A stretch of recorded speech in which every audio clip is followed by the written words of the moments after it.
Hello to all those Fortnite. Today you are watching the Osabroni YouTube channel, and today I'm gonna be showing you a video on how technology has advanced. As I basically struggle with YouTube to get my original Osabroni YouTube channel, I'm still using the the Changeling Brony channel as a backup. But regardless of that, and me wearing a long sleeve shirt in the middle of 90-degree weather, I would like to show you a technology tree. So, as they say, during basically the time before the Neolithic period, or maybe even during the Neolithic period, we have wood. Now, supposedly there were mammoths and saber-toothed cats and all the rest of that, depending whether or not you believe evolutionarists or whatever you want to call them, or the creationist theory of how man was created by God, as I do, with the creationist argument. But essentially, regardless of what, mankind started from a primitive humble beginnings, not knowing what metal was and only using sticks and stones. In this case, we have a stick, and they would kill animals with these,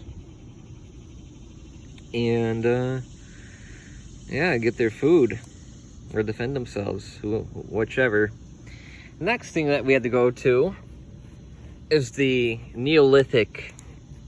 Now, the Neolithic basically is the experiment that humanity had with flint. Now, on a now, these could have existed side by side, realistically, but just for argument's sake, we have the flint spear. Now, I'm not sure what kind of flint this is. I did buy it off of Amazon, and I did have to glue it together. I didn't use pitch. I used regular hot glue. And that's just because I couldn't afford it and I didn't have it on hand. So regular glue it is, and leather straps to keep it in place. I'm not sure how well you guys can see it, but on the edges here they have little holes on the bottom. And these are originally supposed to be arrowheads, but it got made into a spear. And very much of the same thing could have happened in historical times. Doesn't matter whether you need a knife or a spearhead or an arrow tip. These are this kind of shape of the arrow is basically gonna do wonders for you. So that is the Neolithic, still hunting animals. You may or may not be hunting, or you may or may not having to fight other against human beings, but there's that. Now, I didn't really have a copper spear. I did have a bronze spear, which is the thing that's sitting next to it. But here we have a copper knife that I made homemade wise using a copper pipe you usually use for your house. You could get that at Home Depot or Lowe's. And of course it does have some iron nails. That's just because I didn't have any bronze nails, or even copper nails for that matter, but or spray paint to make them look any different. But regardless, there's that. So the copper is considered the Cheolithic era, or the Chalithic era. I'm not sure how you pronounce it, but this is basically coming after this thing right here. And these kind of exist in the same kind of framework, but ultimately the copper will lead to bronze. There would be very different measures of how to make bronze. First they would start with the arsenic, And then eventually they would go to tin, and that's just because the arsenic was poisonous to the wielder, or even coppersmith, I guess you could say.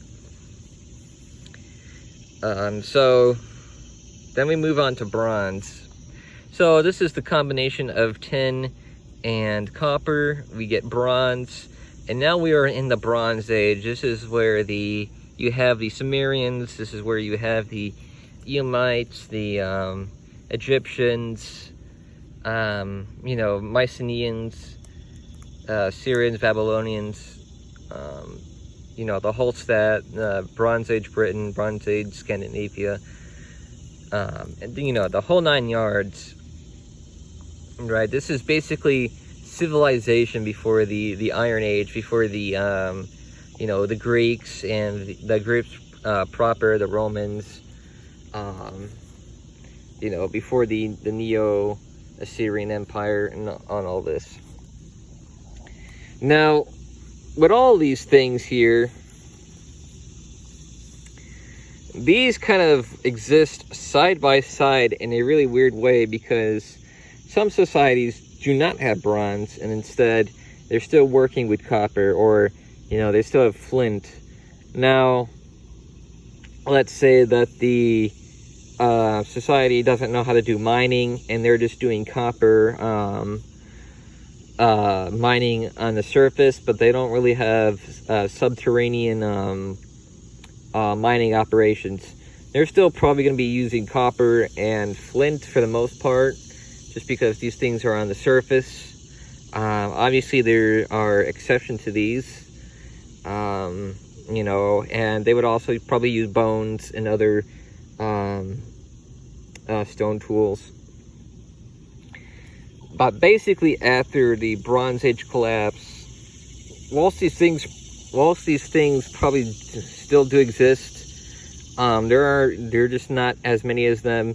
And although this probably exists somewhere in the Americas, right, where there's not necessarily flint, but there is still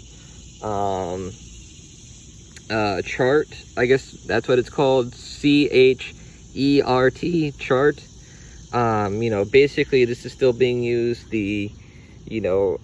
Mostly in South America, you basically still have copper, and some Native American tribes. In Canada, there's still copper, but these basically are just useless now, right?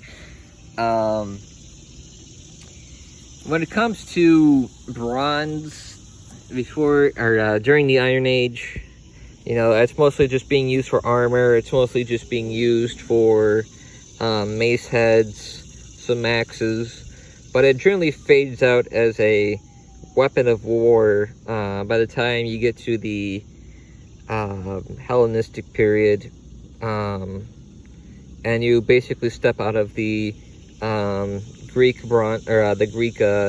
Dark Age, supposedly Dark Age.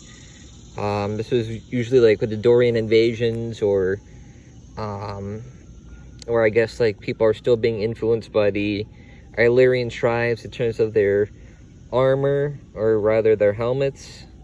So now we have the Iron Age, or even the Steel period. That's iron and steel are basically the same. It's just a matter of the way that you cook the metal, so to speak. And this is basically going to be with us, the spear, or even like iron swords, really up until today standards. As you guys know, iron will eventually become steel,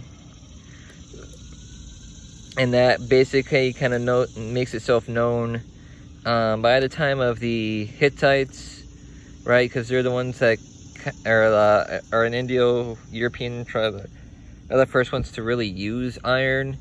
But eventually and gradually, because of the Bronze Age collapse, everybody starts using iron, and then eventually steel with the time of the Romans and the really the medieval period and beyond then.